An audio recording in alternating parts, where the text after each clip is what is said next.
2026 আইপিএলে আবারও চেন্নাই সুপার কিংসে ফিরতে পারেন মুস্তাফিজুর রহমান। গতবারের ভুল থেকে শিক্ষা নিয়ে টাইগার পেসারের দ্বারস্থ হতে পারে ফ্র্যাঞ্চাইজিটি। সেক্ষেত্রে অবশ্য দিল্লি ক্যাপিটালসও আগ্রহ দেখাতে পারে তার প্রতি, যার সুবাদে নিলামে বেশ চওড়া দাম পাওয়ার সম্ভাবনা রয়েছে কাটার মাস্টারের। মুস্তাফিজুর রহমানের চেন্নাইয়ে যাবার এমন সম্ভাবনা নিয়ে বিস্তারিত জানবো রিপোর্ট।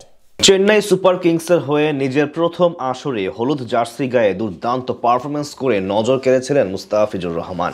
রাতারাতি বনে গিয়েছিলেন চেন্নাইয়ের ঘরের ছেলে। সেই আসরে টাইগার পেসারের পারফরমেন্সে সন্তুষ্ট ছিল দলটার কোচিং স্টাফও, কিন্তু টুর্নামেন্টের মাঝপথে জিম্বাবুয়ে সিরিজের জন্য দেশে আসতে বাধ্য হন তিনি। এরপর গত মৌসুমে তাকে ছেড়ে দিয়ে বেশ কয়েকজন তরুণ বোলারকে দলে নেয় চেন্নাই, যদিও পরবর্তীতে টিম কম্বিনেশনের অজুহাত দাঁড় করায় ফ্র্যাঞ্চাইজিটি। ফলস্বরূপ 2025 আইপিএলে একেবারেই ছন্ন ছাড়া ছিল মহেন্দ্র সিং ধোনির দল। তাই আগামী মৌসুমের আগে সবকিছু নতুন করে ঢেলে সাজানোর উদ্যোগ নিয়েছে ফ্র্যাঞ্চাইজিটি। পাশাপাশি আবারও ফিজের মতো ম্যাচ উইনার খুঁজছে তারা। গত সিজনে মুস্তাফিজের পাশাপাশি একাধিক তারকাকে ছেড়ে দিয়েছিল সিএসকে টিম ম্যানেজমেন্ট। তার বদলে দলে ভিড়িয়েছিল ওজি পেসার নাথান এলিসকে, যিনি কিনা বল হাতে ছিলেন পুরোপুরি মলিন। তাছাড়া নিলামে কারি অর্থ ব্যয় করলেও ভারসাম্যহীন এক স্কোয়াড গড়েছিল তারা। ফলাফল প্রথমবারের মতো টানা 5 পরাজয়ের তিক্ত স্বাদ গ্রহণ করতে হয়েছিল ধোনিদের। তাই 2026 আইপিএল কে সামনে রেখে শুধুমাত্র ম্যাচ জেতাতে পারেন এমন ক্রিকেটারদের ধরে রাখতে চায় তারা। বিপরীতে 10 ক্রিকেটারকে ছেড়ে দেওয়ার পরিকল্পনা করছে ফ্র্যাঞ্চাইজিটি।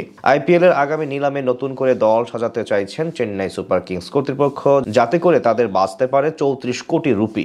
ভারতীয় গণমাধ্যমগুলোর দাবি, এরই মধ্যে বাদ পড়তে যাওয়া ক্রিকেটারদের নিয়ে একটি তালিকা তৈরি করেছে তারা। সেখানে অভিজ্ঞ রবিচন্দ্রন অশ্বিনের সঙ্গে নাথান এলিস, জেমি ওভারটন সহ নাম আছে বেশ কয়েকজন পেসারের। সেটা সত্যি হলে আবারও কন্ডিশন বিবেচনায় কাটার মাস্টারের দ্বারস্থ হতে পারে ফ্র্যাঞ্চাইজিটি, কেননা গতবার নিলামের পর তাকে নিয়ে আক্ষেপ ছিল দলটার মাঝে। এদিকে এটা বাস্তব হলে নিলামে বেশ চওড়া দাম পাওয়ার সম্ভাবনা রয়েছে ফিজের। আইপিএলে মুস্তাফিজের যাত্রা শুরু হয় 2016 সালে সানরাইজার্স হায়দ্রাবাদের মাধ্যমে। নিজের অভিষেক আসরে দুর্দান্ত পারফরমেন্স করে দলকে জেতান প্রথম শিরোপাও। সেইবার প্রথম কোনো নন ইন্ডিয়ান ক্রিকেটার হিসেবে আইপিএল এর সেরা উদীয়মান ক্রিকেটার হিসেবে নির্বাচিত হন তিনি।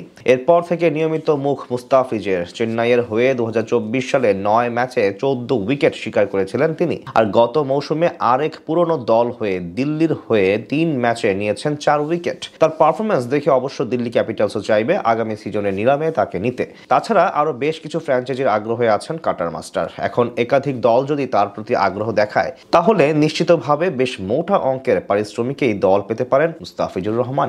এখন পর্যন্ত ইন্ডিয়া প্রিমিয়ার লিগে মোট 5টা দলের হয়ে 60 ম্যাচ খেলেছিলেন তিনি, যেখানে উইকেট নিয়েছেন মোট 65টি, বোলিং গড় 30-এর নিচে।